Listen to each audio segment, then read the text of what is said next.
Tanzania, basi umoja uzalendo zingatia, tusisikize maneno kuambiwa kuambiwa. Tushirikiane tusibaguane, sisi ni wamoja. Udumu ni na hakika ni juu yetu. Wachache wanatuzingua, kutumia siasa kutusumbua. Tusiache kuwakumbusha umuhimu wa Tanzania. Mimi ni sehemu ya moja wetu. Udumu na hakika ni juu yetu. Wachache wanatuzingua, kutumia siasa kutusumbua. Tusiache kuwakumbusha umuhimu wa Tanzania. Lugha moja, kabila 120. Hii ni hoja, utu, utamaduni na kujiamini. Hekima, busara, bahari ya juu vinahitajika kulinda muungano. Sisi wamoja, wikipitu. Familia moja, wikipitu. Sini baba moja, mama mbali mbali. Hivyo ni damu moja, shetani kaa mbali. Bendera moja la rangi mbali mbali. Shetani kaa mbali. Shetani kaa mbali.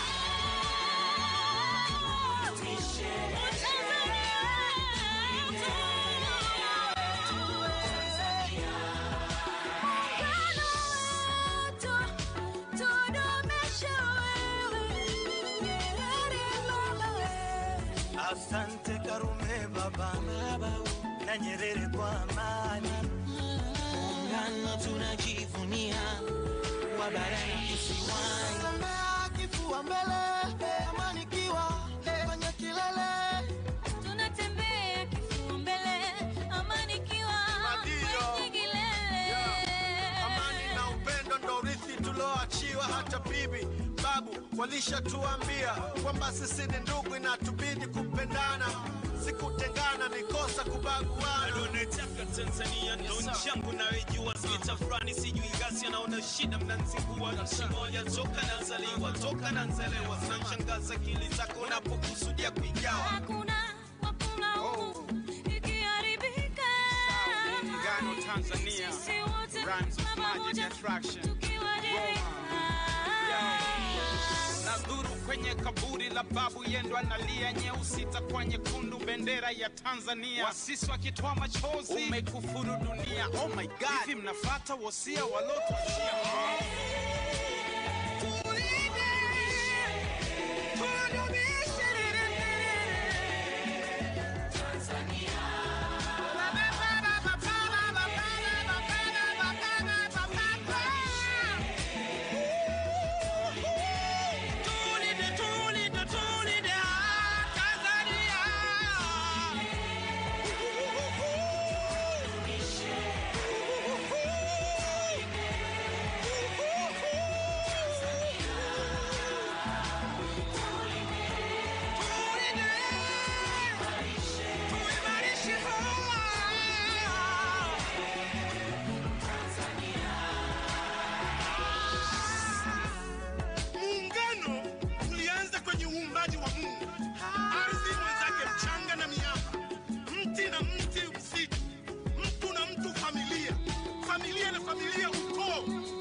Tanzania wetu ni muungano wetu.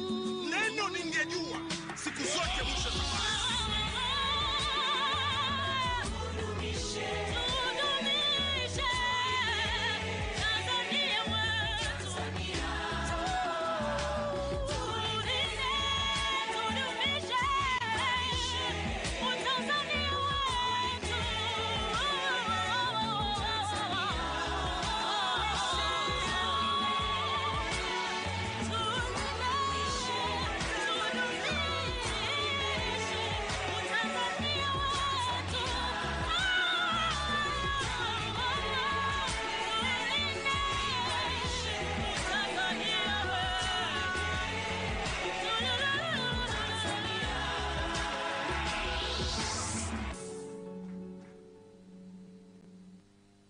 na Eva.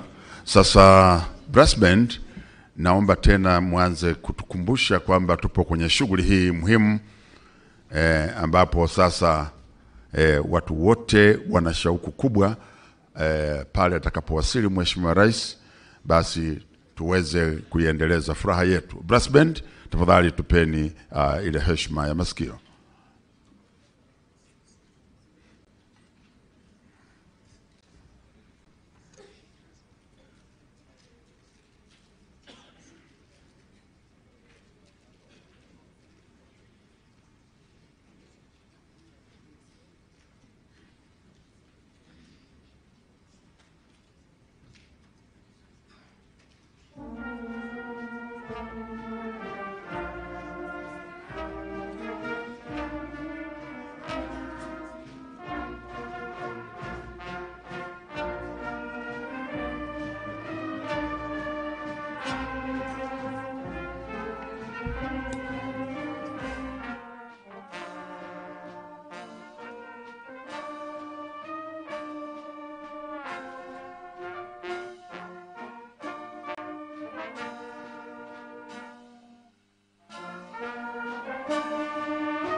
naona mambo yameiva. Naomba tafadhali tu stand by.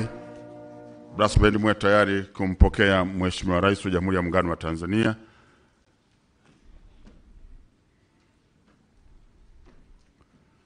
Bampe signal hapo. Naomba tusimame wote. Makofi mengi tumpokee Mheshimiwa Rais.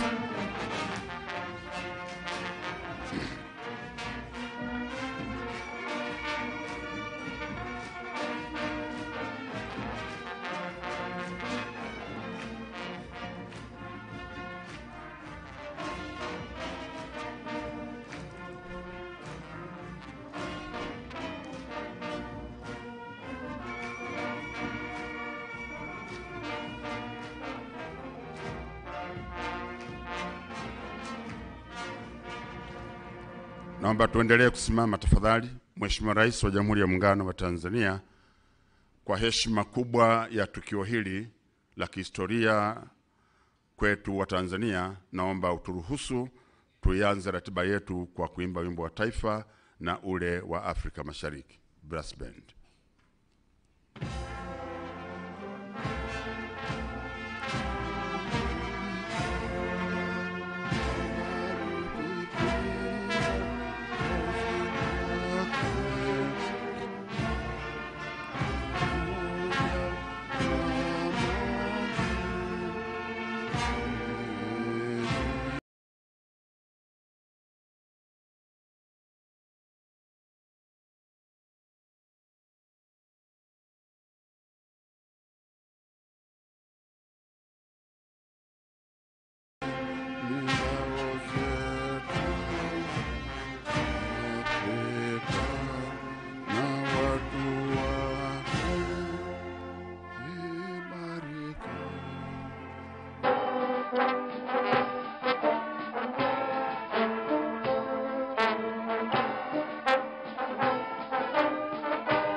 Tushangilie sana kwa heshima ya tukio hili.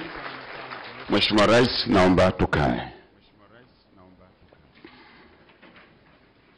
Mheshimiwa Rais wa Jamhuri ya Muungano wa Tanzania, leo tumekutana kwa tukio kubwa la kihistoria katika taifa letu, ambapo leo utashuhudia uwekaji saini wa miradi mitatu kupitia msaada wa wenzetu wa Umoja wa Nchi za Ulaya, lakini pia kutangazwa kwa msaada wa kibajeti kwa bajeti ya 2022-2023. Ili haya yote Mheshimiwa Rais yaweze kwenda vizuri, tunaamini zote ni nguvu za Mwenyezi Mungu. Kwa hiyo naomba kwa heshima kubwa uniruhusu niwakaribishe viongozi wa dini waweze kutoa sala na dua. Na nianze na Sheikh Mustafa Rajab Shaban, Sheikh wetu wa mkoa. Karibu sana kwa ajili ya kutoa dua.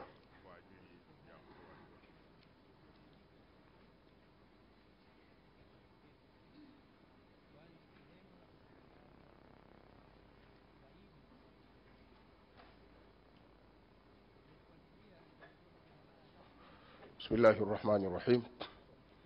الحمد لله رب العالمين والصلاة والسلام على رسول الله صلى الله عليه وسلم. Mwenyezi Mungu Mola wa haki, muumba mbingu na ardhi, sisi waja wako kwa unyenyekevu mkubwa, asubuhi ya leo tumekutanika mahala hapa katika kikao hiki muhimu kwa ajili ya maendeleo ya taifa letu la Jamhuri ya Muungano wa Tanzania. Mwenyezi Mungu Mola wa haki, tunakuomba kheri, tunakuomba baraka mwanzo wa tukio hili mpaka mwisho. Ibariki nchi yetu ya Jamhuri ya Muungano wa Tanzania. Mbariki Mheshimiwa Rais wetu wa Jamhuri ya Muungano wa Tanzania, mama yetu Dr. Samia Suluhu Hassan, aendelee kuleta maendeleo katika taifa hili la Jamhuri ya Muungano wa Tanzania. Wabariki viongozi wote, waandamizi na watendaji wote wa shughuli ya serikali yetu hii adhim.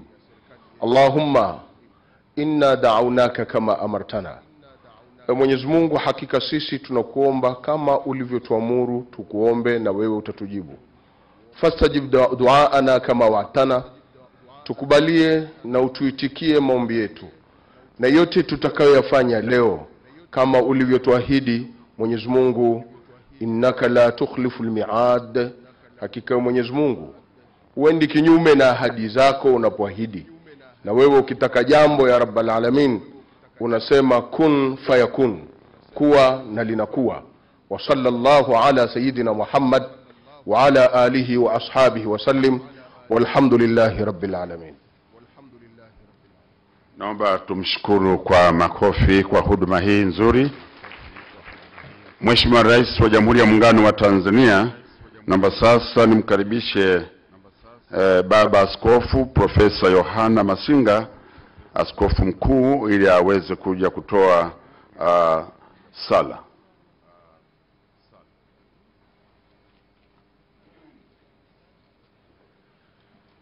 Tuombe. Mtakatifu Mungu wetu, Baba wa Bwana wetu Yesu Kristo, tunayo heshima mbele za uso wako kwa siku hii ya leo. Tunakuja mbele zako tukisema asante kwa kuilinda nchi yetu. Asante kwa kumlinda rais wetu wa Tanzania, Mheshimiwa Dr. Suluhu Hassan. Asante Bwana wa majeshi, wewe ni Mungu uliye mkuu sana.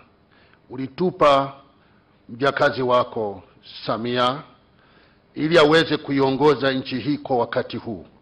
Ninaomba ulinzi kwa ajili yake.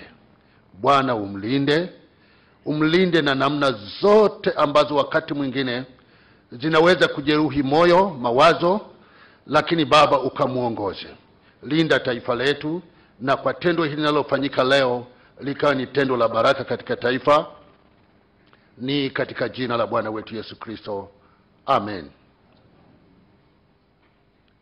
Naomba tumshukuru Askofu Profesa Masinga kwa huduma hii kwa niaba ya makanisa yote ya CCT. Mheshimiwa Rais, naomba ruhusa yako nimkaribishe Mheshimiwa Padre Rafael Maligite, Katibu Mkuu wa Jimbo Kuu Katoliki la Dodoma na mwakilishi wa Baraza la Maaskofu Tanzania.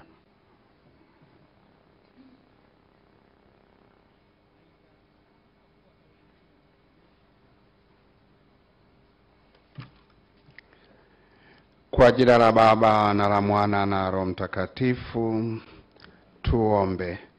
Mungu Baba yetu mwema, muumba wa kila lililo jema, tunapojiandaa kuanza mwaka mpya wa utekelezaji wa shughuli za kiuchumi, tunajikabidhi kwako uwe msimamizi wetu katika matumizi mazuri ya kile tunachokusanya na tunachopata kutoka kwa wahisani wetu.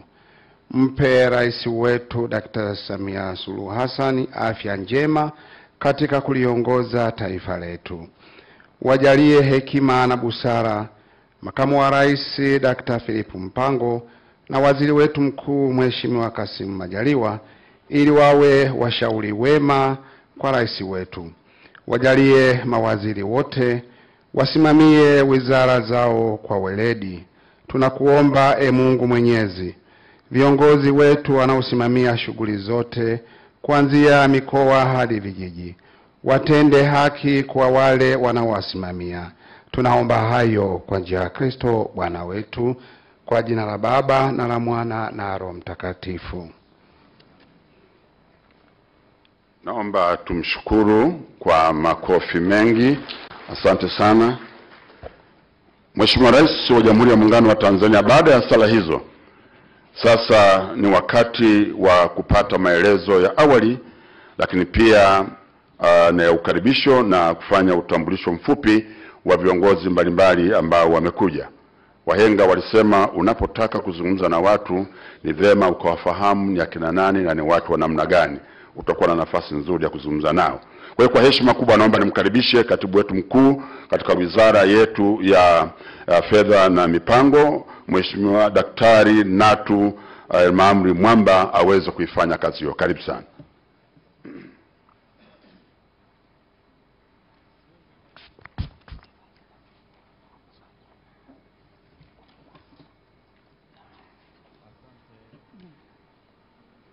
Your Excellency Dr. Samia Suluhu Hassan, the President of the United Republic of Tanzania, before I continue with my welcoming remarks, allow me to introduce the guests who have joined us on this important occasion.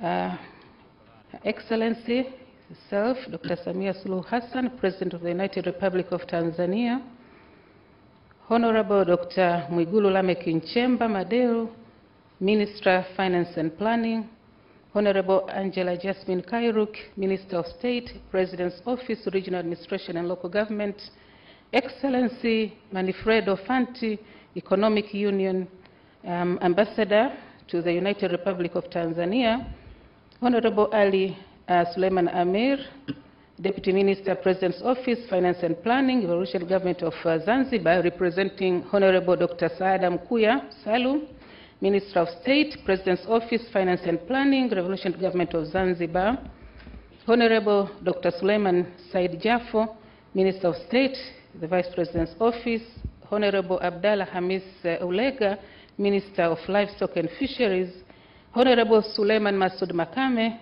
Minister, Blue Economy and Fisheries, Revolutionary Government of Zanzibar, Honorable Mary Masanja, Deputy Minister, Natural Resources and Tourism, representing Honorable Mohamed Mchengerwa, Minister, Natural Resources and Tourism, Honorable Fatma Rajab, Deputy Permanent Secretary, Ministry of Foreign Affairs and East African Cooperation, representing Honorable Dr. Stegomena Lawrence Tax, Minister of Foreign Affairs and East African Cooperation, Excellency Cedric Merel, EU Head of Cooperation to the United Republic of Tanzania, Honorable Rosemary Senyamule, Regional Commissioner, Dodoma, Permanent Secretaries present from URT and RGZ, Deputy Permanent Secretaries present from URT, RGZ, Dodoma Regional Defense and Security Committee, heads of diplomatic missions and international organizations, Mr. Emmanuel Tutuba, Governor, Bank of Tanzania, head of public institutions presence, religious leaders, government officials from ministries, independent departments and agencies, regional secretariats and local government authorities from the United Republic of Tanzania and Revolutionary Government of Zanzibar, private sector and civil society representative. Na wasalimu kwa jina la Jamhuri ya Muungano wa Tanzania. At this important occasion, I extend my heartfelt gratitude to Dr. Samia Suluhu Hassan, the President of the United Republic of Tanzania, for cordially accepting our invitation and joining us here today.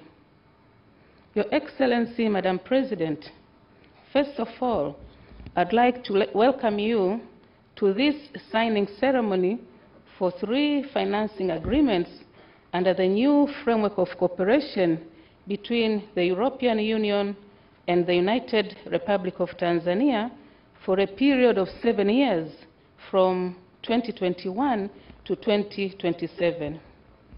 Your Excellency, Madam President, the new 7-year cooperation framework between Tanzania and the European Union began in June 2020 with the participation of sectoral ministries, government departments and agencies, non-government organizations, the European Union, and member state countries of the European Union, where 3 priority areas were agreed. The agreed priority areas were green deals, human capital, and employment, and good governance. Your Excellency, Madam President, you will recall that during your visit to Belgium in February 2022, you met Honorable Ursula von der Leyen, the President of the European Union, and you were informed that the European Commission has contributed grants allocation to Tanzania to the tune of euro 703 million, which equals to 1.781 trillion in a period of 7 years. These funds have been directed to various projects in the country as per the priority areas of the new framework between Tanzania and the European Union. That is the Multi-Annual Indicative Program, MIP, for Tanzania. And this is for the period from 2021 to 2027, which is divided into 2 phases. The first phase has a total amount of euro 426 million, which equals to 1.07 trillion Tanzanian shillings, which is equivalent to 60%, and was planned to be committed for 4 years before the midterm review. The remaining amount, which is euro 277 million, equivalent to Tanzanian shillings 701.42 billion, will be committed after the midterm review. Your Excellency, Madam President, to date, the government, through the Ministry of Finance and Planning, has completed the formulation of 6 programs in a period of 2 years worth euro 394.35 million, which is equal to 998.57 billion Tanzanian shillings, equivalent to 56.1% of all funds allocated under the framework for the period of 7 years. The amount of 106 million euros, which is Tanzanian shillings 385.08 billion, has been allocated as a budget support aiming at enhancing public policy and regulatory reforms in respective sectors. These projects are implemented in 2 main approaches, which are budget support as a government preferred modality and direct-to-project funds through international organizations and civil society organizations in close collaboration with the European Union and sectorial ministries. Your Excellency, Madam President, the program which have been formulated to date under the MIP 2021-2027 are as follows.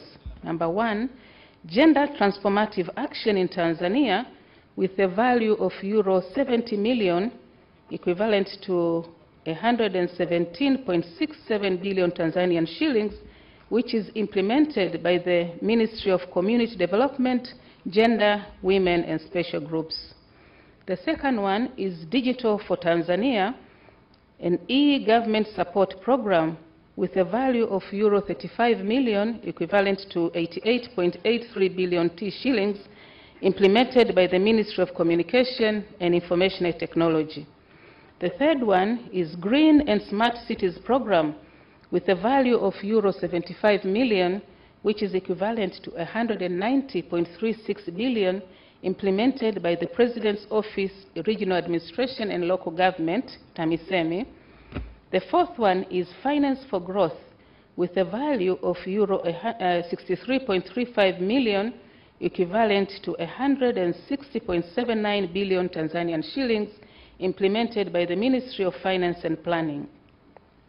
The fifth one is Blue Economy for Job Creation and Climate Change Adaptation with a value of euro 110 million, which is equivalent to 179.20 billion, implemented by the Office of the Vice President, Environment, the Ministry of Livestock and Fisheries, the Ministry of Natural Resources and Tourism, and the Ministry of Blue Economy and Fishery in Zanzibar. And the sixth one is cooperation facility, which is worth 6 million euros, equivalent to 15.23 billion Tanzanian shillings, implemented jointly by the Ministry of Finance and the European Union delegation in the United Republic of Tanzania. Your Excellency, Madam President, in terms of disbursement of the Budget Support Fund, as I speak, the government has received a total of euro 21 million, equivalent to 53.30 billion Tanzanian shillings, under the financial year 2021-2022. Also, for the financial year 2022-2023, the government has received euro 32.48 million, equivalent to 82.44 billion Tanzanian shillings. Furthermore, under the outgoing cooperation framework, the 11th European Development Fund, National Indicative Program 2014 to 2020, formerly known as the 11th EDF NIP, the government of Tanzania has received a total of euro 13.628 million, which is equivalent to 34.59 billion, and specifically targeted for improvement of rural roads in the Southern Highland regions, implemented by the Tanzanian Rural and Urban Road Agency, TARURA. Therefore, Madam President, this makes a total of euro 46.11, equivalent to 117.036 billion, received under the financial year 2022-23, of which will be announced today. Your Excellency, Madam President, another modality of implementation of aforementioned projects is direct-to-project funds through international organizations from EU member states and UN organizations, also referred as complementary measures. Projects signed in 2019-2021-22 financial year are Gender Transformative Action, Green and Smart Cities, and Digital for Tanzania. European Union is in the final stages of signing contribution agreements on the implementation of projects through this modality. It is worth to mention few EU member states, international agencies such as French Development Agency, AFD, Belgium Development Agency, ENABEL, and Germany Development Cooperation, GIZ, which are expected to implement projects in the country. Some of the projects that will be implemented by these organizations include preparation of bankable projects in the city of Mwanza, Nyamagana and Ilemela, and Tanga. The preliminary feasibility study has identified some possible bankable projects to be carried out in near future under blending finance. These include Tanga City Council, of which there is upgrading and rehabilitation of Mgandini Market, upgrading Kasera fish landing sites, and improvement of Mlango wa Chuma Market.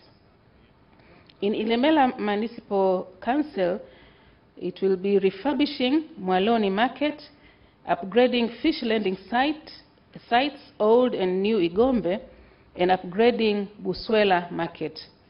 In Mwanza City Council, it will be refurbishing Nyakato Abattoir, development of Buhongwa Market, and upgrading of Nyegezi Machinga Market.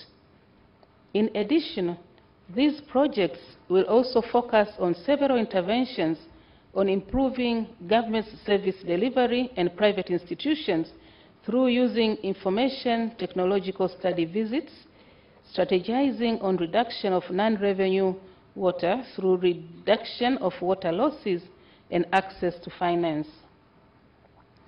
Your Excellency, Madam President, I would also like to inform you on the Zanzibar participation in the formulation of these projects.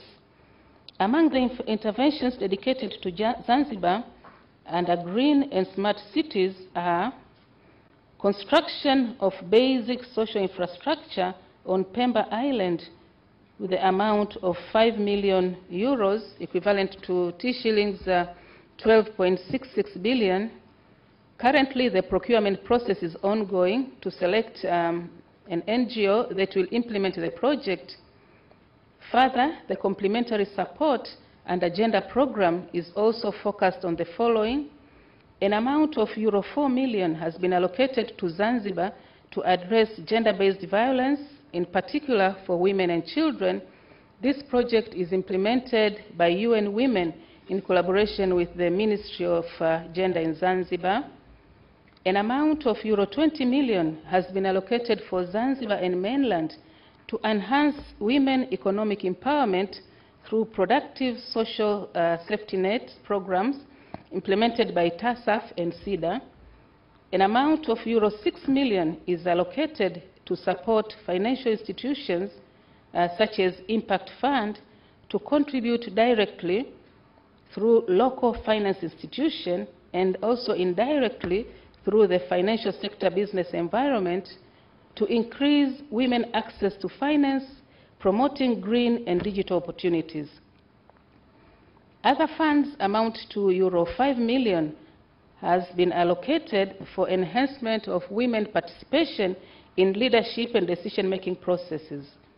These funds aim to promote equitable social norms, attitudes, and behavior, promoting gender equality and fostering at community and individual level. Under the new program of Blue Economy and Finance for Growth, an amount of euro 78 million and euro 33.35 million is allocated for complementary support respectively, where discussions are still ongoing on the interventions to be implemented in Tanzania mainland and Zanzibar.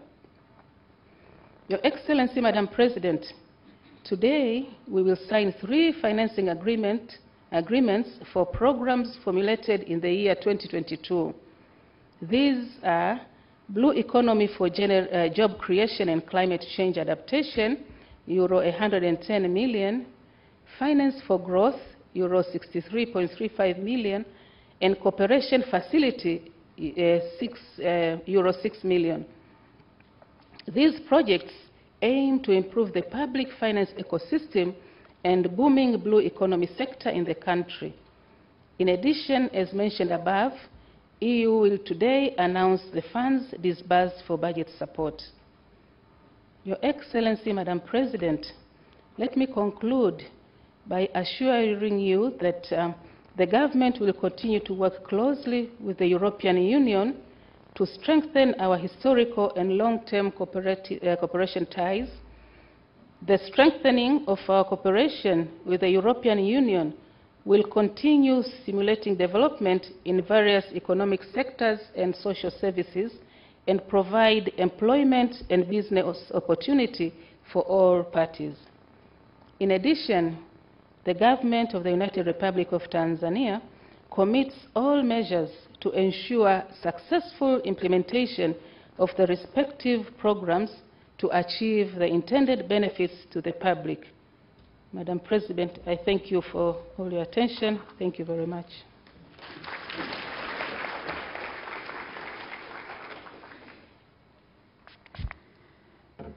Mheshimiwa Rais wa Jamhuri ya Muungano wa Tanzania, tunamshukuru sana Katibu Mkuu kwa kutoa maelezo ya awali ambapo amegusia maeneo yote ya ile miradi ambayo itafadhiliwa na msaada huu wa wenzetu wa Umoja wa Nchi za Ulaya, lakini pia hata matumizi yake, na amegusa maeneo mbalimbali na pia kuhakikisha kwamba mambo yote yatakwenda kama yalivyopangwa. Naomba tumpongeze kwa makofi mengi sana. Mheshimiwa mgeni rasmi, naomba sasa kwa heshima kubwa nimwalike kiongozi wetu wa ujumbe huu wa nchi za Umoja wa Nchi za Ulaya, Mheshimiwa Balozi Manfredo Fanti aje atoe maelezo. Your Excellency, may I now welcome His Excellency Ambassador Manfredo Fanti to come forward and deliver his remarks on behalf of the delegation. Manfredo Fanti, benvenuti tutti. Karibu sana. Karibu sana, hicho ni Kitaliano. Asante sana. This is very nice. Your Excellency, President Samia Suluhu Hassan, President of the United Republic of Tanzania, Honorable Minister Mwigulu Lameck Nchemba, Honorable Angela Yasmin Kairuki, Honorable Minister, Honorable Minister Selemani Jaffo, Honorable Representative Deputy Minister Suleiman Amir, Honorable Deputy Minister Mary Masanja, Honorable Abdallah Hamis Ulega, Honorable Suleiman Masoud Makame, and also Honorable Governor of the Central Bank, Emmanuel Tutuba, and government officials, ladies and gentlemen, religious leaders and colleagues from the European Union. HABARI Zamchana. It is a great honor for me to celebrate the disbursement of 140 billion Tanzanian shillings grant to the national budget in the presence of Your Excellency and dignitaries. The disbursement of this budgetary support to the Treasury coffers indeed deserves such a symbolic communication event witnessing our close cooperation. This amount is part of the different EU grant budget support operations that we have put in place together with the government of Tanzania for the period 2021-2027, and which have a total budget of 637 billion Tanzanian shillings. There are different ways of contributing to the sustainable development of Tanzania. Some of them are very visible. If you directly finance a school or a hospital, there is a tangible infrastructure, and the proof of your contribution is really brick and mortar. But today, we are here about a different modality that we have agreed with the Tanzanian government, and as you said, this is the preferred modality by the Tanzanian government. And this is something that we have been working on together for years, and by contributing to the national budget and by aligning ourselves to the policies of the country, looking at its medium-term reforms. We believe in this approach because of the ownership it creates in the partner country. However, it has also a downside, the fact that we lose the external visibility of our funding because we cannot show something that you can concretely touch. But this is clearly not true today. The truth is that a combination of the two modalities is necessary, including also the development of private investment. With this idea in mind, the European Union has designed a new strategy that is called Global Gateway. Its aim is to contribute to infrastructures that can be transformative for the country in the fields of transport, energy, climate change, digitalization, education, and health. To catalyze such big investments, we intend to bring in public and private finance. This new offer was therefore developed with the EU member states, the European development banks, and the European private sector, all gathered under the single banner of Team Europe. A concrete example of the Global Gateway in Tanzania is the upcoming construction of the 88-megawatt Kakono hydropower plant in the Kagera region, worth 780 billion Tanzanian shillings and made possible by a grant of the European Union of 94 billion Tanzanian shillings. The deal was signed during the EU-Tanzania Business Forum in February this year. The EU is also prepared to partner with Tanzania in strengthening the port of Dar es Salaam as the East African Global Gateway. Together, we could aim to unblock the port's full potential, drive economic growth, and create a prosperous future for Tanzania and the entire East African region.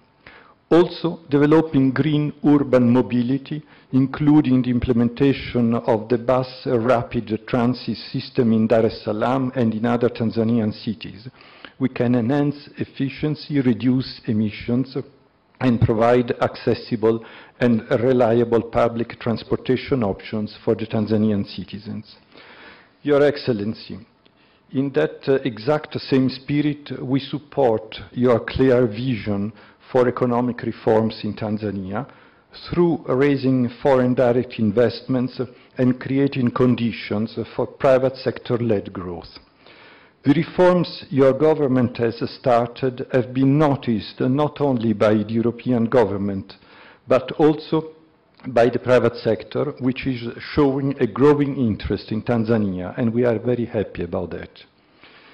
In order to contribute to these efforts, the European Union is making use of several financing tools. This is why we are using EU grants to leverage loans from European finance institutions, thus increasing viability and affordability of projects. This will be, for example, the case of the second phase of the water supply program in the city of Mwanza to start in the near future.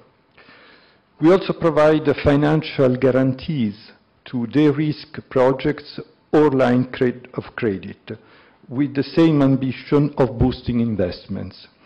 The Tanzanian shillings 700 billion credit lines announced during the business forum by the European Investment Bank to Tanzanian commercial banks for SMEs development, notably in the field of gender and blue economy, are examples of blending finance and guaranteeing loans, and that have already started contributing to the national agenda. Indeed, more than 50% of those funds are ready to be disbursed to these banks by the end of this month of July. More than 9,500 beneficiary SMEs have already been identified, signed contracts with the banks, and shall benefit from this funding, among which 3,500 are women-led. But these financial instruments are not the only ones in our array of tools. The budget support modality, object of our gathering today, obviously has a different objective, but we believe that the complementarity between support to the private sector and funding of the national policies may have a multiplying effect worth more than the sum of its components. The so-called budget support dialogue, one of which took place yesterday in these same premises, focuses more specifically on reforms in sectors like urban development, gender, digitalization, agriculture, finance, blue economy, and energy. These are indeed many, and in the future we might agree to focus on the most strategic ones to increase further delivery and impact. We hope that the EU grant contribution to Tanzania ambition can act as catalyzers in areas with the potential to bring in innovative growth opportunities. Given that such contributions are predictable because we commit over a period of 4 to 5 years, they may also help in planning of the country's development and favor adequate and additional allocations within the national budget. Your Excellency, as a conclusion to my remarks, allow me to come to a topic that I know is very close to your heart, the gender agenda. I congratulate you on the reform drive in this field. From school readmission policies to the formulation of the Generation Equality Forum program, your country is in the forefront of a new era for girls and women. With its biggest gender program worldwide here in Tanzania, worth 230 billion Tanzanian shillings, named Breaking the Glass Ceiling, and which has been so eloquently presented by the Permanent Secretary, the EU aims to showcase that we are not only an economic partner, but we are also a partner for values to bring more equality, more stability, and better tomorrow for the people of Tanzania.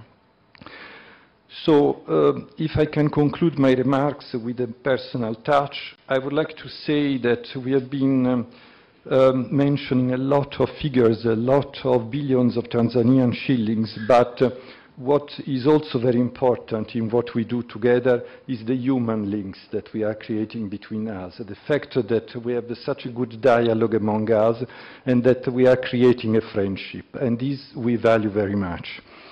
And then my very final word is to say that, as you know, I have come to the end of my mandate. I will be leaving this country very soon after 4 unforgettable years in Tanzania. And if it is sad to leave Tanzania, it is at the same time very good that I leave it with a sense that we have been doing a lot of positive things together. And one of these is, for instance, what we are doing here today. So I thank you very much for the brilliant cooperation that you have extended, not only to me, but to the people who are sitting there and who are really committed to work for Tanzania. Thank you very much for your attention, Mheshimiwa. Asante sana Balozi Fanti kwa maelezo hayo. Mheshimiwa Rais wa Jamhuri ya Muungano wa Tanzania, Balozi Manfredo kwa kifupi kabisa amesema tunategemea kuwa mchango wa Umoja wa Ulaya kupitia mikataba hii utaleta chachu katika maeneo yenye kubeba fursa za kukua katika ubunifu. Aidha, mashirikiano yetu yanatabirika kutokana na ushirikiano mzuri wakati wa uandaaji wa miradi. Balozi Fanti pia amesema ametoa pongezi kwa juhudi za Mheshimiwa Rais wa Jamhuri ya Muungano wa Tanzania Daktari Samia Suluhu Hassan katika mabadiliko ya kisera yanayolenga kuleta usawa wa jinsia. Aidha, Umoja wa Ulaya kupitia mradi wa Breaking the Glass Ceiling wenye thamani ya euro milioni 90 au bilioni 230 za Tanzania wanaunga mkono juhudi za Mheshimiwa Rais wa Jamhuri ya Muungano wa Tanzania. Hapa tumshangilia sana kabisa. Lakini mwisho, kwa unyenyekevu mkubwa, anasema anaondoka Tanzania na moyo mpana na kuamini kuwa Tanzania itafikia malengo yake ya maendeleo. Aidha, anashukuru kwa ushirikiano mzuri ambao umezaa matunda mazuri. Naomba tumpongeze sana. Nirudie kusema Your Excellency, benvenuti tutti, karibu Tanzania. Mheshimiwa Rais wa Jamhuri ya Muungano wa Tanzania, kwa mujibu wa ratiba yetu sasa ni wakati wa wewe Mheshimiwa Rais kushuhudia uwekaji wa saini kwa mikataba hiyo mitatu. Na ili hayo yatendeke, naomba nimtambulishe kwako wakili msomi Zawadi Maginga. Yeye ni mkurugenzi msaidizi wa sheria Wizara ya Fedha, ndiye atakayeongoza itifaki pale. Kwa naomba sasa ni mwalike katibu mkuu wetu wa wizara hii ya fedha mipango, Dr. Natu Mwamba, tafadhali naomba usogee. And also may I invite His Excellency Ambassador Manfredo Fanti to join the Permanent Secretary in signing the 3 contracts. And each contract will be signed separately. You will exchange the contracts and you'll show to His Excellency the President and show the public, and that will be the order for the 3 projects. Mradi wa kwanza ambao wanaweka saini ni uchumi wa blue, ambao una thamani ya euro 110 au shilingi 279.20 bilioni za Kitanzania.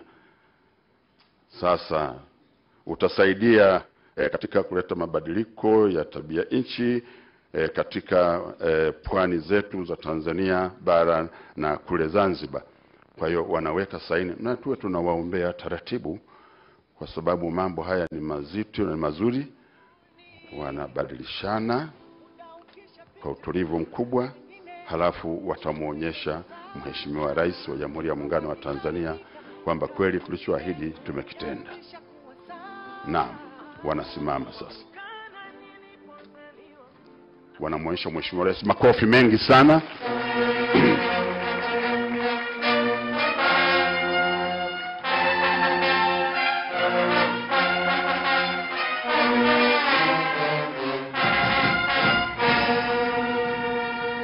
Asante sana. Mradi wetu wa pili ambao wanauweka saini Mheshimiwa Rais wa Jamhuri ya Muungano wa Tanzania ni kuimarisha mifumo ya usimamizi wa fedha za serikali na kukuza sekta binafsi, na wenyewe una thamani ya euro milioni 63.35 au fedha za Tanzania 160.79 bilioni. Wanaweka au wengine wanasema huo msaada unaitwa Finance for Growth. Ya Muungano wa Tanzania, makofi mengi sana sana.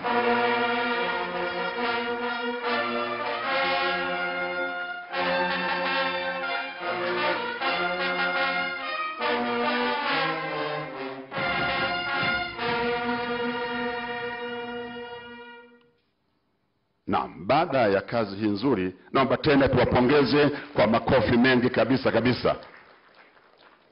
Maana kama Mheshimiwa Rais anapiga makofi, maana yake mambo yamefika mahali pake.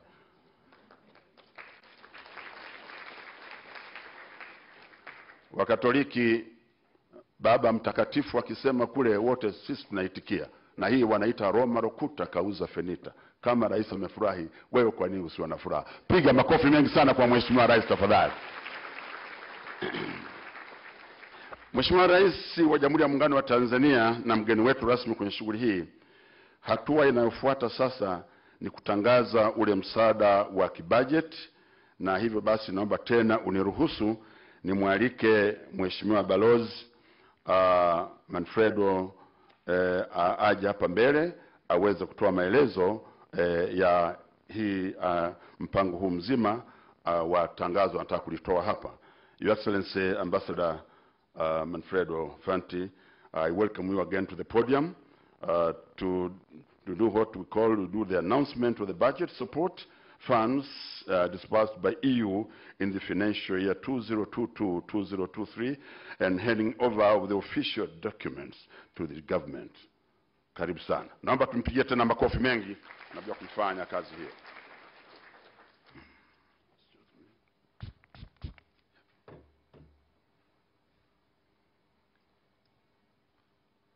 Thank you very much.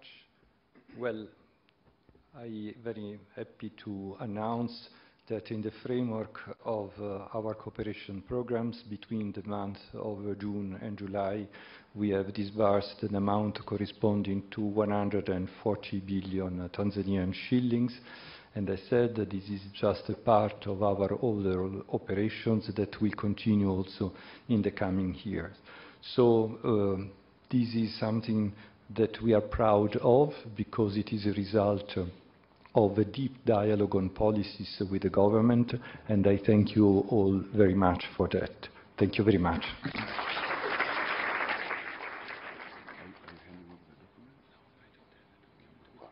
Yeah, basi anasema kwa kweli tamko hilo alilolitoa halitakiwi hata kuambatana na ushuhuda mwingine, kwa sababu tunaaminiana. Lichukueni kama ni jambo la kweli. Piga makofi mengi sana kwake. Na alikwisha mnongoneza Mheshimiwa Rais wa Jamhuri ya Muungano wa Tanzania. Kwa mjibu wa ratiba yetu, na penda tu niseme Mheshimiwa Rais kwamba tukio hili limeshuhudiwa na wewe mwenyewe, lakini pia wamesikia wahusika ambao ni waziri wetu wa fedha na mipango Mheshimiwa Daktari Mwigulu Lameck Nchemba Madelu mbunge, lakini pia na naibu waziri kutoka ofisi ya Rais fedha na mipango kule Zanzibar, Mheshimiwa Ali Suleiman Amea. Naomba usimame tafadhali Rais akuone kwamba uko hapa kwa ajili ya tukio hili. Kwa hiyo kwa kuwatangaza hawa manake wamekubaliana kabisa kwamba mzee ametamka lilo la kweli. Baada ya hapo, Mheshimiwa Rais wa Jamhuri ya Muungano wa Tanzania, ni shauku ya kila mmoja humu ndani, hata wa Tanzania na huko nje, wakusikilize ili ukitoa maneno, heshima yote na maelekezo kuhusu tukio hili adhimu ambalo ni la kihistoria, la kitaifa, la kimataifa, na linafanyika hapa kwenye ardhi hapa ya Dodoma kwa Mama Rosemary Senyamule, mkuu wetu wa mkoa, ambaye kila siku anasema Dodoma ni fahari ya Watanzania. Kwa naomba nimkaribishe sasa Mheshimiwa Waziri wa Fedha Daktari Mwigulu Lameck Nchemba Madero, mbunge, aje atoe maelezo mafupi na kukaribishe uifanya kazi hiyo. Tumpe makofi mengi sana Mheshimiwa Waziri.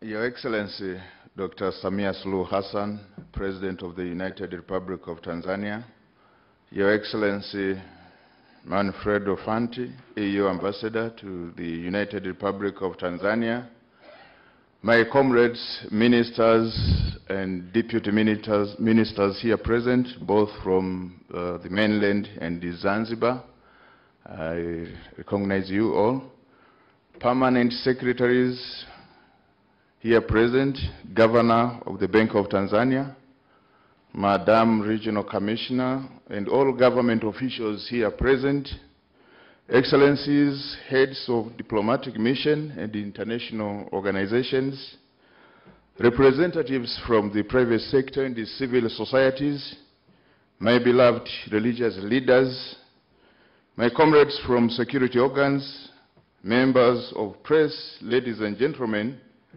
na wasalimu kwa jina la Jamhuri ya Muungano wa Tanzania. At this important occasion, may I extend my sincere gratitude to you, Madam President, for accepting our invitation and joining us here today. I would like to take this opportunity to thank you in a special way for your tireless efforts to make it possible for our country to work with development partners in the development process. Madam President, you have unlocked a lot of negotiations and pending discussions which were hopelessly stuck for quite a while. And surely, you have become a cornerstone in rebuilding a healthy relationship with our development partners. And we can attest to that for we whom we are from the Ministry of Finance. Your Excellency, Madam President, Tanzania and European Union have fostered an exceptional bilateral relationship over 48 years. Throughout the years, our ties have flourished and the EU has remained a close and steady partner to Tanzania. Under your presence and leadership on the Sixth Phase government, we have witnessed remarkable achievements including Tanzania and the EU that have signed a new cooperation framework for multi-annual indicative program for Tanzania covering a period of 2021-2027. This framework signifies our commitment to collaboration and development with EU, with a resource envelope of 703 million euros, equivalent to 1.9 trillion. And these have been allocated in a 7-year period, which represents over 77 million euros compared to the previous national indicative program that was between 2014 to 2020. Madam President, during your tenure, we have also strengthened our relationship with European Investment Bank, which has been instrumental in financing development projects. Notably, we can mention the disbursement of $12 million out of $67.87 million for improvement of regional airports, which includes the Kigoma Airport, the Tabora Airport, Bukoba Airport, Sumbawanga, and the Shinyanga airports. The disbursement of around 10 million euros for the Lake Victoria Water and the Sanitation Program, bringing a concessional loan to a commitment of over 45 million euros to Tanzania. The reopening of opportunities for the European Investment Bank to support Tanzanian private sector, which has been your target every time, to the private sector, including commercial banks. The government has given a no objection to the European Investment Bank to advance soft loans to commercial banks, and this includes over 100 million to NMB, 150 million to CRDB, 20 million to KCB, and 7 million to EcoBank, and they are specifically directed to SMEs, women and youth. Your Excellency, Madam President, today again marks yet another significant milestone for our partnership as we witness the EU's commitment to supporting the implementation of the second year of a multi-annual indicative program for Tanzania. As you have witnessed the signing of the 3 programs, the Blue Economy, Finance for Growth, Cooperation Facility, which collectively valued at 179.3 million euros, equivalent to over 455 billion Tanzanian shillings. And these are going to support the budget together with the outgoing sector, private sector reforms, gender, digitalization, green and smart cities, blue economy, finance, and improvement of rural roads. And for my people who have been quiet for a while, let me say in Kiswahili, mama upewe maua yako. And without wasting time, it is now my honor to warmly welcome you, Madam President, the President of the United Republic of Tanzania, to address this esteemed gathering. Mheshimiwa Rais, kwa unyenyekevu mkubwa, karibu sana.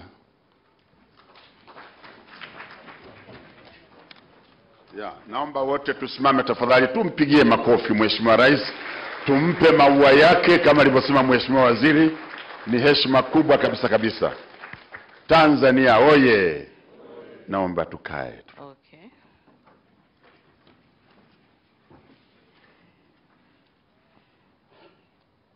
Dr. Mwigulu Lameck Nchemba, Minister for Finance and Planning, Honorable Ministers and Deputy Ministers from both Tanzania, mainland and Zanzibar with us here, Permanent Secretaries and Deputy Permanent Secretaries, Your Excellency Manfredo Fanti, Union Ambassador to the United Republic of Tanzania, Excellencies Ambassadors from the European Union Member States, Your Excellency Cedric Merel, EU Head of Cooperation to the United Republic of Tanzania, Governor of the Central Bank of Tanzania, Madam Rose Senyamule, Dodoma Regional Commissioner. I've seen some district commissioners here with us from the Dodoma region. Thank you for coming.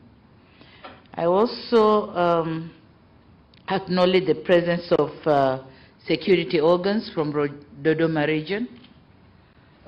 Thank you for coming. Representatives from the private sector and civil society organizations, religious leaders, government officials, members of the press, invited guests, ladies and gentlemen. It is another great day for Tanzania, and indeed a great pleasure for me to be invited to this important event to witness the signing of 3 financial agreements between the government of the United Republic of Tanzania and the European Union in support of our national budget. I humbly wish to express my profound appreciation to Your Excellency Ambassador Manfredo Fanti, the Minister for Finance and Planning, Dr. Mwigulu Lameck, and the teams from the European Union and the government of the United Republic of Tanzania that made this event a reality and a successful one. This grant will significantly contribute to an accelerated implementation of development programs in our country.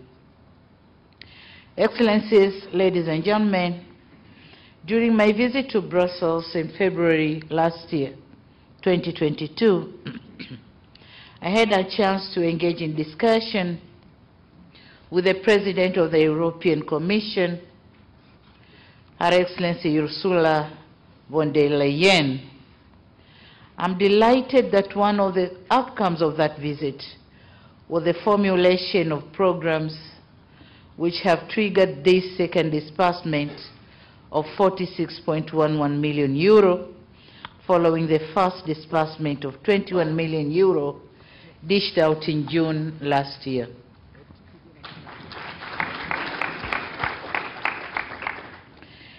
The disbursed fund will be directed to policy reforms, as it has been already said, and sector development in the areas of blue economy, finance growth, gender, green and smart city, promotion of digitalization sector, as well as improvement of rural roads in the Southern Highlands region.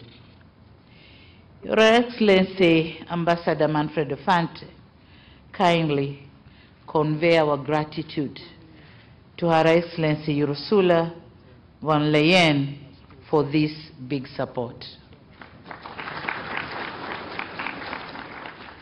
Excellencies, ladies and gentlemen, for decades, the European Union has been one of our strategic partners in development and an inspiration in our quest to pursue progress and prosperity for our people. This is testified by the amount of financial support that has been extended to Tanzania.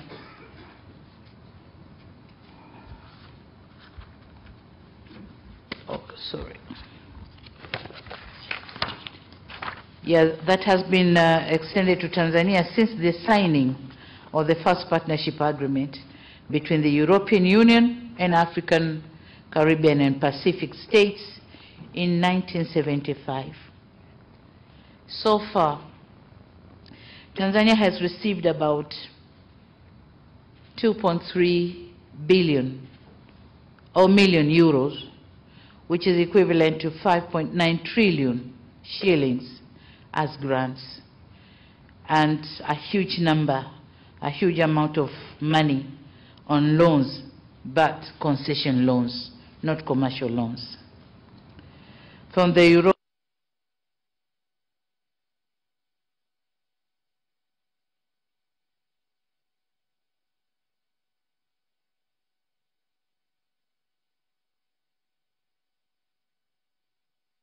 macroeconomic and social or sector policies, development of roads and air transport, improvement of energy and agriculture sectors, environment and climate change, just to mention a few.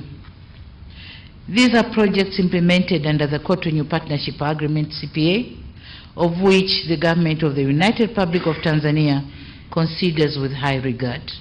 We say thank you so much.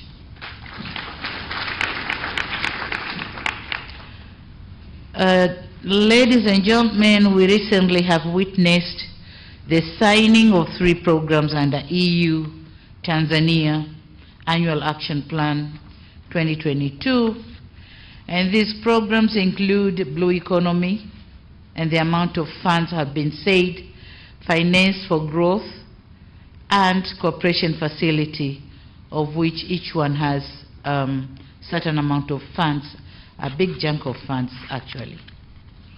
We have had the details of the programs during the remarks by the Permanent Secretary of the Ministry of Finance and Planning. I wish to take this opportunity to commend the commitment made by the EU as our key development partner to these programs, and efforts made by both government experts and EU delegation that have culminated the signing of these agreements. The disbursement made as a grant to the government coffers is fully aligned with the strategic sectoral and Tanzanian development plans, particularly the National 5-Year Development Plan 3, Tanzania Development Vision 2025, and the Zanzibar Development Vision 2050. The programs will also complement the theme for the financial year 2023-2024 as adopted by the East African Community, which says accelerating economic recovery, climate change adaptation and mitigation, and enhancing livelihoods. So exactly the amount of money dispersed to Tanzanian government is going to accelerate those things and going in line with the East African Community theme for this financial year. Invited guests, ladies and gentlemen, earlier today I had a chance to meet His Excellency Ambassador Manfredo Fanti, who is about to end his tour of duty as the head of EU delegation to Tanzania. We very much appreciate his outstanding leadership. He really did a good job. During his tenure, great strides have been made towards promotion, strengthening, and deepening relations and cooperation between the United Republic of Tanzania and the European Union. It is also gratifying to note that during his tenure, the amount of trade between Tanzania and EU has nearly doubled from $1.3 billion in 2019 to $2.1 billion in 2022, accounting for about 10% of the total trade in 2022. It is also worth mentioning that the improved cooperation has witnessed an increase in number of tourists from the European Union from 362,393 in 2019 to 449,200 in 2022. And this accounts about 31% of the total visitors in 2022. We also note with appreciation that the organized Tanzania-EU Political Dialogue and Tanzania-EU Business Forum of February 2023 have paved the way for Tanzania's business community to the global economy. Before, it wasn't possible, but now the business community can go as far as they can. On another stride, as a result of the political dialogue held in February 2023, the window for the European Peace Facility has been opened for Tanzania in a bid to support peace operations and preventing terrorism across the region. That's another window opened for Tanzania. With all these achievements, it is indeed a great pleasure, and it was indeed a great pleasure, working with Ambassador Fanti, with the European Union team, in strengthening Tanzania-EU relations. We wish Ambassador Fanti the best of luck in his future endeavors, and please continue to be a good ambassador of Tanzania. Thank you so much. During our discussion, he left me with 5 issues to consider, and they are regional and national.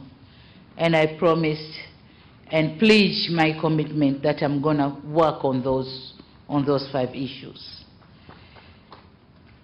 I also wish to let him go with my 3 requests. Number 1, Tanzania is implementing the Building a Better Tomorrow program for youth and women in agriculture. So we are expecting to use the Tanzania Agricultural Development Bank and the Tanzania Investment Bank to fund the youth and women involved in these projects. So my humble request is for the EU to consider the addition of 2 other banks, the Tanzanian Agricultural Development Bank and the Tanzania Investment Bank in the lending and loans program, which has benefited some other banks. Number 2, it's my humble request for the completion of the ongoing process on the new partnership agreement between EU and OCP. And I'm requesting this because my government needs to know the new framework of the cooperation so that we get prepared. So I would like to see the agreement signed and my government get ready for the new cooperation under the new framework. And number 3, just looking for the possibilities of adding Mwanza Airport in the Airport and Roads project. Because Mwanza is becoming a hub of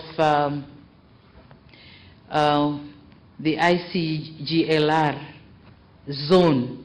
Yeah, so being a hub, we need an international airport, also other infrastructure facilities that could be able to accommodate the neighbors to come to the hub and get the services they want. In conclusion,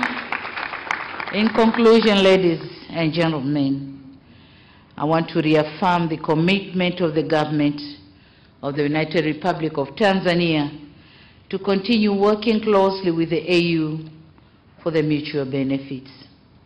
And finally, I wish to reassure that the funded programs shall be implemented with diligence and effectiveness. Thank you so much. Thank you very much for this offer. Thank you.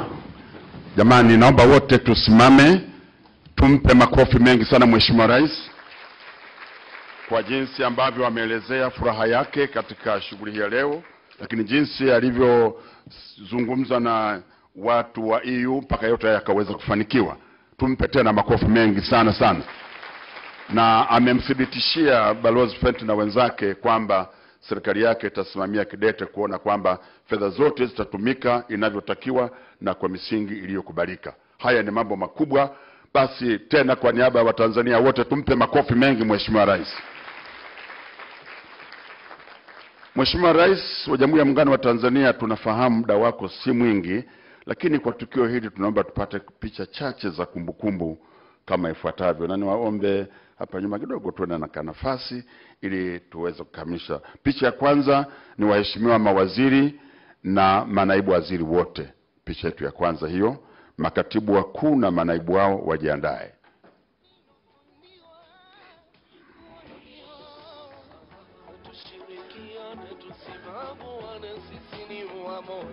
Hakuna mtu ana furaha leo pamoja na Mheshimiwa Rais, lakini Balozi Manfredo amefurahi sana kwamba mambo aliyoyasimamia kweli ameleta matunda. Mheshimiwa Waziri, basi naomba mtazame kamera, mfurahi kidogo kwa sababu hili jambo ni kubwa na linaingia kwenye historia. Naam. Naomba mtokee upande ule kule. Makatibu wakuu, karibuni. Na manaibu katibu wakuu.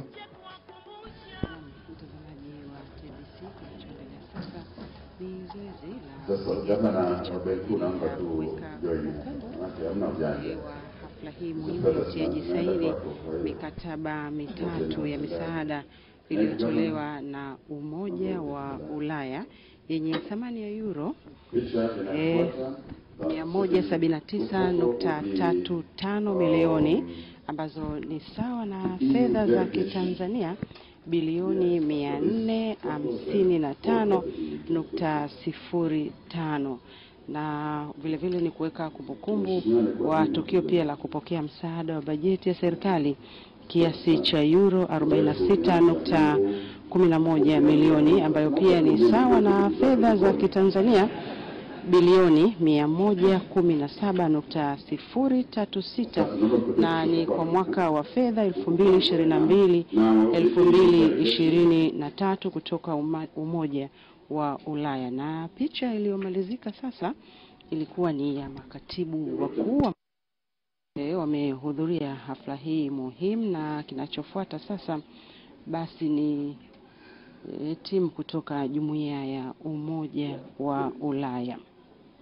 Na vile vile utiaji saini wa mikataba hii unatokana na mwongozo mpya wa ushirikiano kati ya Tanzania na Umoja wa Ulaya kwa miaka 7, yani kuanzia mwaka 2021 na mpaka mwaka 2027, ambao ulianza kuandaliwa mwezi Juni mwaka 2020, ambapo majadiliano yalifanyika na Umoja wa Ulaya kwa kushirikiana na wizara za kisekta, taasisi na wakala mbalimbali za serikali, taasisi zisizo za kiserikali pamoja na nchi wanachama wa Umoja wa Ulaya.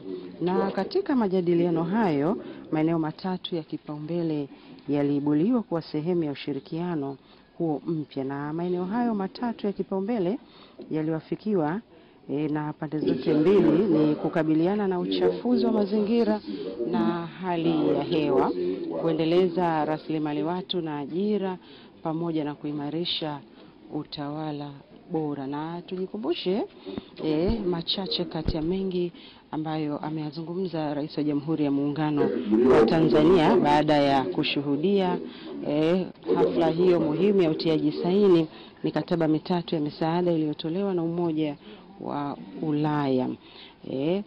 Amewahakikishia Jumuiya ya Umoja wa Ulaya kwamba serikali ya Tanzania itafanya kila liwezekanalo kuhakikisha basi fedha ambazo zimetolewa na Jumuiya ya Ulaya basi zinaweza kutimiza malengo ambayo yaliyotarajiwa. Na vile vile ameahidi kuendelea kuhakikisha ushirikiano wa muda mrefu uliopo kati ya serikali ya Tanzania pamoja na Jumuiya ya Ulaya basi unaendelea kudumishwa kwa faida ya pande zote mbili, kwa maana ya Tanzania na Jumuiya ya Ulaya. Na kinachoendelea hapa, mtazamaji wa TBC, ni zoezi la upigaji picha kwa ajili ya kuweka kumbukumbu ya tukio muhimu ambalo limekamilika punde tu la utiaji saini mikataba mitatu ya misaada ambayo imetolewa na Umoja wa Jumuiya ya Ulaya, na ikiwa na thamani ya euro 179.35 milioni ambazo ni sawa na fedha za Kitanzania bilioni 455.09, na kupokea msaada wa bajeti ya serikali kiasi cha euro 46.11 milioni sawa na fedha za Kitanzania bilioni 117.036 kwa mwaka wa fedha 2022-2023 kutoka Umoja wa Ulaya. Na utiaji saini huu unafanyika kutokana na juhudi ambazo zimefanywa na Rais wa Jamhuri ya Muungano wa Tanzania Dr. Samia Suluhu Hassan, ambapo mnamo mwezi Februari mwaka 2022 alikutana na Rais wa Kamisheni ya Ulaya na Kamisheni ya Ulaya ilihakikishia Tanzania kwamba imetenga euro milioni 703 sawa na shilingi trilioni 1.78, na fedha hizo basi zinaelekezwa kwenye miradi mbalimbali hususan ya vipaumbele kulingana na mwongozo huo mpya wa ushirikiano kati ya Tanzania na Ulaya kwa kipindi cha miaka 7 kutoka mwaka 2021 mpaka mwaka 2027. Na utekelezaji wa ushirikiano huu utafanyika kwa awamu mbili, ambapo katika awamu ya kwanza euro milioni 426 sawa na shilingi trilioni 1.07 zimetengwa kutumika kwenye miradi mbalimbali itakayoibuliwa katika kipindi cha miaka 4 kuanzia mwaka 2021 mpaka mwaka 2024, itakuwa kwa awamu. Euro milioni 277 ambazo zitakuwa zimebakia sawa na shilingi bilioni 701.42 zitatumika katika awamu ya pili baada ya tathmini ya muda wakati wa ushirikiano huu, yani mara baada ya kumalizika kwa awamu ya kwanza, na programu zitakazoibuliwa ambazo zimekwisha ibuliwa ambazo zitatekelezwa kwa kipindi cha miaka 4, yani kwa awamu ya kwanza, ni itaangalia katika maeneo miradi 6 ambapo itakuwa ni mradi wa kusaidia masuala ya ushirikiano kati ya Tanzania na Umoja wa Ulaya. Huu na thamani ya euro milioni 6 ambayo ni sawa na shilingi bilioni 15.19, na utatekelezwa na Wizara ya Fedha na Mipango kwa ushirikiano na Umoja wa Ulaya. Na wa pili ni mradi wa uchumi wa buluu. Huu na thamani ya euro milioni 110 sawa na shilingi bilioni 279.18, na huu utatekelezwa na Ofisi ya Makamu wa Rais, Makamu wa Rais Mazingira, Wizara ya Mifugo na Uvuvi, Wizara ya Uchumi wa Buluu na Uvuvi Zanzibar. Na eneo la tatu basi huu utakuwa mradi wa uboreshaji wa utawala wa fedha za umma na sekta binafsi wenye thamani ya euro milioni 63.35 ambayo ni sawa na shilingi bilioni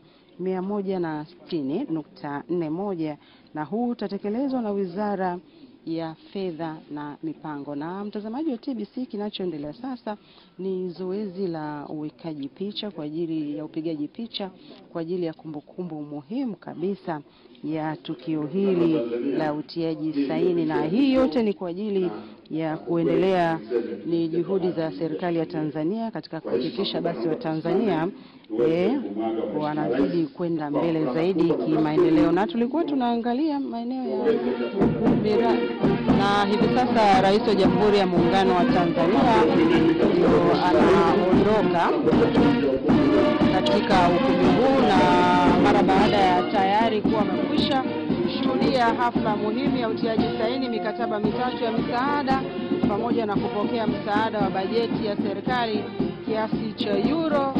46.1 milioni kwa mwaka wa fedha 2022-2023 kutoka Umoja wa Ulaya. Na kutoka hapa katika ukumbi wa Hazina, mimi ni Andrew kwa niaba ya timu nzima, na hatuna la ziada, na sasa narejesha matangazo haya Mikocheni mkoani Dar es Salaam kwa ajili ya kuendelea na vipindi vinavyofuata. Tunaweza